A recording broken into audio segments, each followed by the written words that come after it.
Praise the Lord, hallelujah. యోమ్ దెబెరీం. ఈ దిన వాక్యము 5వ తారీఖు 10వ నెల 2024 సంవత్సరం. ప్రభువరిస్తున్న చక్కటి మాట హెబ్రీయులకు రాసిన పత్రిక 10వ అధ్యాయము 19వ వచనం. సహోదరులారా, యేసు మన కొరకు ప్రతిష్ఠించిన మార్గమున అనగా నూతనమైనదియు జీవము గలదియు అని అక్కడ రాయబడి ఉంది.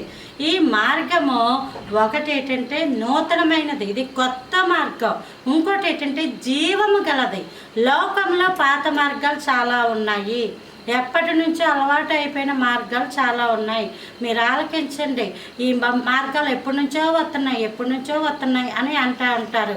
కానీ ఆ యొక్క పాతది సరైన సంపూర్ణతను చేకూర్చలేదు. కాబట్టి దేవుడు వచ్చి నూతనమైన మార్గాన్ని ఇచ్చాడు.